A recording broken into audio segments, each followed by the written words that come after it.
What's up, beautiful jellyfish? It's Tracy. Thank you so much for taking the time to watch my video. Today we're going to be talking about the new modern ban list updates, basically. And so, usually ban lists and stuff like that, those things are going to happen in January. However, there was kind of sort of like an emergency ban sort of thing on basically the Eldrazi deck, which was dominating the modern format. And so, yeah, we're just going to talk about some things. So, here's the deal is I'm going to list down below the article where Wizards basically talks about it, and something I really like is that they justify like why they ban or unban cards and things like that, and I think that's like really cool because they're looking at it from a game design perspective basically, but we're looking at it differently because we, you know, most of us are not like on the Wizards team and things like that, so it's like they're looking at it from a different perspective than us, the players, are. So basically, here's the deal with Eye of Ugin getting banned, is that, you know, I was reading up on it basically and like why like that was the choice, and like a lot of people, like when I was talking to them I was like, okay, well, what do you think is going to be banned in the Eldrazi deck, and they were like Eye of Ugin, and I think it's really interesting because Eye of Ugin makes it so that they can, you know, the Eldrazi spells cost 2 less, which is really good, but on top of that it makes it so they can search for any colorless creature and put it into their hand if they have 7 mana. Now, I have played against the Eldrazi deck a little bit, and one version of the Eldrazi deck that I played against was Trondrazi, and this deck was scary because it ran Tron lands, and so it was weird. It was like, you're running Tron, but like not running Tron. Like, somehow, some people said that about like when the deck first came out. They were like, oh, it's like Tron, and I was like, kinda, I mean, I guess, but like, this deck actually ran like the Tron lands, like the Urza Tron lands, along with like Eye of Ugin and Eldrazi Temple. It was just a scary deck, and basically, it made it so like you know, when you get to have like so much mana, because at that point, if you're playing the Tron lands, you're generating so much mana if you get Tron off. So it's like you have that, and then you can, you know, have 7 mana, and then you can, you know, search for any colorless creature, which is really, really amazing, and you put it into your hand. So it's like, you get, like, access to so many different things. And also, keep in mind that this card was also played in Tron. Now, I can't tell you how I will be playing a game against Tron, and, like, it'll be, like, turn, like, 14, and some people are like, oh man, this is great. No, it's not great. Please kill Tron as fast as possible, because if you get them to the super late game, they can cast Emrakul, and they just kill you. Straight up. So, and the fact that with Eldrazi, with Eye of Ugin, you can search that up, so it just made, like, it hurt both decks, and a lot of people are like, oh, like, most, you know, Tron decks don't even rely on, like, Eye of Ugin, and I was like, I've been killed with that card before, or I've been, you know, assisted in getting killed by that card before, so, do I think that it was the right choice? I do. Now what I'm interested in seeing is, okay, is the deck still functional? And, okay, so, if you guys have been keeping up with Modern, and you guys remember when Bloom Titan was banned, a lot of people were like, maybe the deck will still be functional. I was kind of up in the air for it, because, like, so many people, like, try to make these predictions about, like, this is gonna happen. And don't get me wrong, there's accurate predictions, of course, but I think a lot of times, like, it's really hard to tell with certain stuff. So, like, you know, like, when people, wait, what on earth was I talking about? Oh, what was I saying? Like, the deck's still functioning. Grisha, what was I saying? Oh yes, if the deck was still functioning, haha, I got there. Okay, so is the deck still going to function now that Eye of Ugin is no longer in the deck? And I guess for a lot of people it was the combination of Eye of Ugin along with Eldrazi Temple that made it, like, super scary.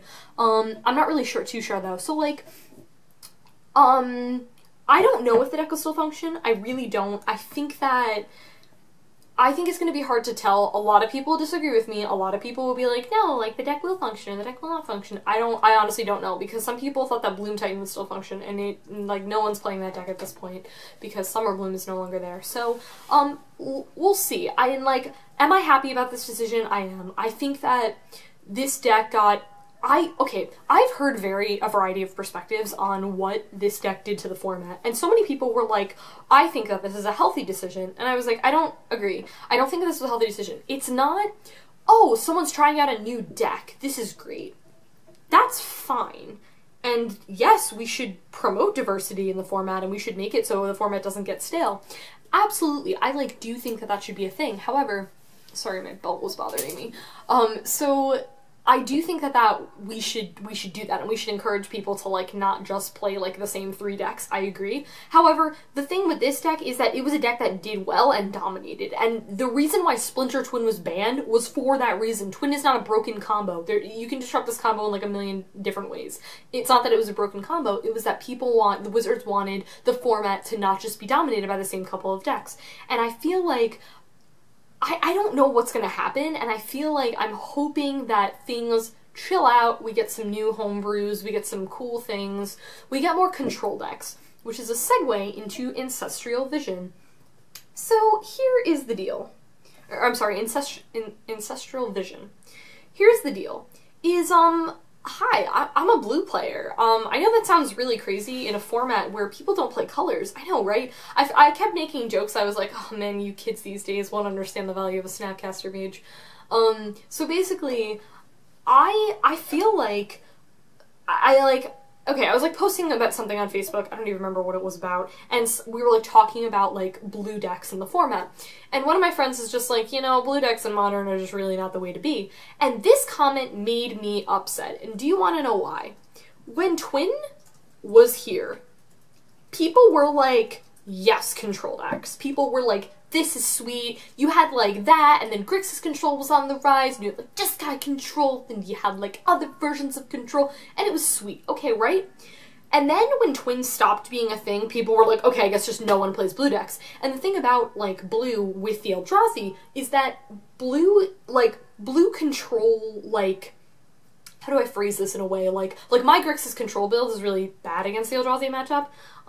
Cause I run Snapcaster Mage and that just straight up dies to their things. So like, my deck is also not quick enough to really deal with it. However, I was running a blue-white list that my boyfriend built, and I was like playing that, and that deck is really good against the Eldrazi. So people were like, oh, blue decks are not good. I was like, blue-white control when Eldrazi was a thing was amazing. That deck was sweet. That deck is sweet. I think it's really, really awesome. And so like, I feel like I don't like the whole thing of, oh, because, like, there's no good blue decks, because, like, once Twin came out of the format, people were like, okay, there's just no good blue decks. I'm like, what? I was like, given it wasn't really good for a time, but, like, blue-white, but, like, no one pays attention to that. People are just like, oh, okay, good, I guess just Snapcaster Mage is not good. I was like, Snapcaster Mage is always good, actually. Getting to cast an instant or sorcery again is good, regardless in any instance ever. And with Culligan's Command, it's insane. But, okay, anyways, and by the way, if Grixis control deck tech, it's gonna be up soon, I totally promise. I think I was just kind of waiting until, like, after the format, like, you know, change and everything like that, and, you know, I'm gonna do it, though, I promise. But here's the deal with Ancestral Vision, is that, like, one whole thing about it, like, okay, so let's talk about blue card draw in Modern. It's bad, right? Okay, if you play Modern, you play blue, you're suffering with me because Serum Visions is just bad, and you wish that it was actually like any other card. Like any other card would be really awesome, right? So, here's the deal, is we don't have that, and we don't have access to a lot of good card draw. So what I think happened is that when they were like, oh, Twin's no longer a thing, no one's playing blue, I think Wizards was just like, well, you see, no one's playing blue, we should do something to help these people out. And how the fact that we have Serum Visions and it's bad and we wish it wasn't Serum Visions, because, like, I just don't want to play that card. You don't want to play that card, it's bad. If you're playing against it, I'm sure you're like, yeah, have fun with your scry. Whatever. So I think that, and a lot of people, I feel like the way that they used to think is they used to be like, I just hate blue decks. And there's still some people that are like that. And that's a reasonable thing. I was there once, and now I'm the control player. It's pretty great. But like, there was this thing where people were like, blue is so powerful. Okay, in Modern, I have to disagree. I really do. Like, we don't have access to a lot of good counterspells. We have Remand.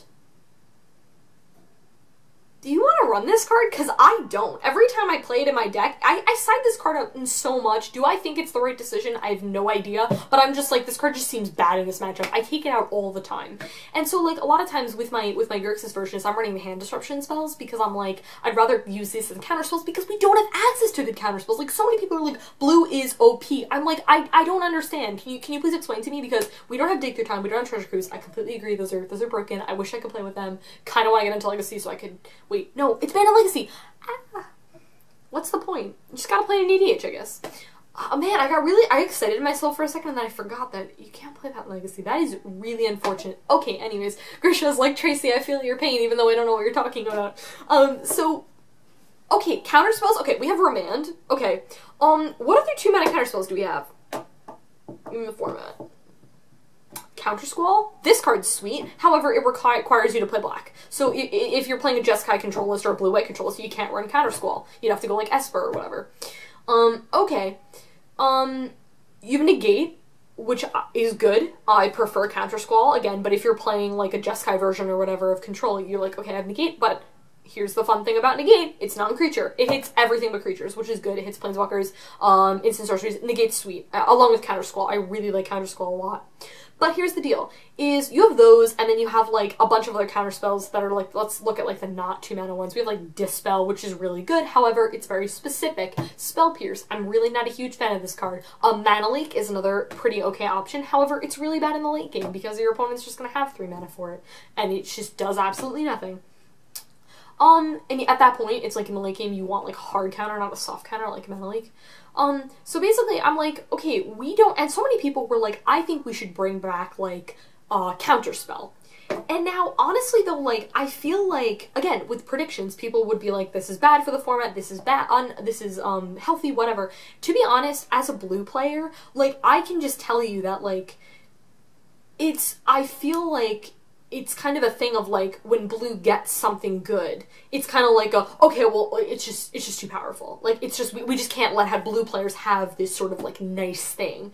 And I'm kind of just like, that's not cool. Like, I feel like out of all the colors, I feel like blue is hated on the most. And like I said, I understand that. I was there. I was that person who was like, this deck is dumb, why do people counter things and stuff? But then I played in Modern, and I was like, the counter spells just look so different because you don't really have a lot of times, like, they're so situational. Counter spells in Modern are situational, okay? Like, Remand is fine because it's anything and you get to draw. But again, like, I point out all these specific things. Look at Spell Pierce. Spell Pierce says counter target non-creature spell unless they pay 2. Okay. Why is this not good? Well, okay, it's good because it's 1 mana, it's an instant. Okay, sweet. Well, it's an instant, but it's 1 mana, I like it. However, what I don't like about it is the fact that it's non-creature spell, it doesn't hit everything. In a format, especially like a format now, which is very, very aggro and very creature heavy, you want to get where you want to deal with all creatures. A lot of times, like, in your build, a lot of your other stuff will deal with creatures, but, like, I'll tell you, as a Grixis control player, like, I don't really have a lot of, like, straight-up removal. Like, I run 3 Terminates, and then, I mean, like, Snapcaster Mages, that's, like, kind of a Snapcaster Mage as a Terminate, but, like, a lot of my things are, like, deal 2 damage, deal 3 damage with, like, Lightning Bolt or something like that, so, like, I've never had access to, like, White, because White is, like, Path to Exile, that's just, like, one of the best removal cards in the format. Like, then I played with blue, and then I heard, like, people being like, yeah, it's just really not that good in the format. So what I was kind of getting at here is I think, like, having access to Ancestral Visions, I think, is going to be an interesting sort of thing. I feel like, actually, this doesn't really relate to, yeah, I guess no, it kind of does relate to, like, blue things, but, I have an interesting thing with this card because right now I'm at a spot where I don't know what to do with my Grixis build because, like I said, when I linked down the comment below, is they have that combo that I can run, which is Thopter, Foundry, and sort of Meek. And I may or may not run that. I don't know. I may run Ancestral Vision. Some people would be like, well, you're running blue in the format, so you should. The thing about it is, though, is that I feel like, yes, it's a very good card, and I'm not disagreeing with that at all. However, if I top deck it late game and I, like, really need to just draw cards, like, straight up there, I'm not a huge fan of it, but who knows. I may replace it with, like, I have 2 Electrolyzes in my board, and I've been toying with the idea of taking them out. I do like them, but sometimes it's just, a lot of times it's just 2 damage to your face. Electrolyze is a card that's very meta-dependent, I think. Like, when Affinity shows up a lot, it is good against Affinity. It doesn't kill everything in Affinity, but it kills, you know, a lot of times there, it kills a lot of things, but, I don't know, I kind of think I want something a little bit more, I don't know, better, whatever. So we'll kind of see. Like, I don't really know what exactly is going on with that. Now, another thing too with the Cascade stuff is that I feel like, what was was I gonna say? I don't actually remember what I was gonna say, so we're just gonna leave that thought off there. But anyways, yeah, I think that was all the things that I needed to say. Like, definitely let me know what you guys have to say. I mean, I always like reading your comments, even if I'm bad about replying to them. I'm sorry, I'm like a really busy person. I don't actually know how I have time for things, like blows my mind. But anyways, so yeah, I want to hear your feedback, and especially on the whole, like, do you agree that modern needs a little bit of blue help, or do you think that it's more of like a, oh no, make blue too powerful, I feel like it's kind of like a thing, like, where a card will get printed, and it's all like, yo, this is gonna be sweet, right? Like, it's gonna be awesome, and then it does be awesome, and then it's too awesome, and then they're like, yo, we need to ban this. Let me tell you something. If I was playing Modern around the time of Dig Through Time, I would run 15 of that card. Okay, that's a lie. Like, that card is one of my favorites. I love casting it in, like, EDH. It's, like, the best thing ever. And that, like, Treasure Cruise. I really wish I could play with those cards, but I completely understand. Like, that's, like, Magical Christmas Land. Or, like, Brainstorm. I would love to play with Brainstorm, but that is just, 1 mana, draw 3 cards, put 2 back, and instant speed is just really good. Who knew? Especially with fetch lands. Yo. So sweet. Okay, cool, yeah. Yeah, guys, that was it. Leave me comments below. Let me know what you guys think about this, and, I'll talk to you guys later. Bye.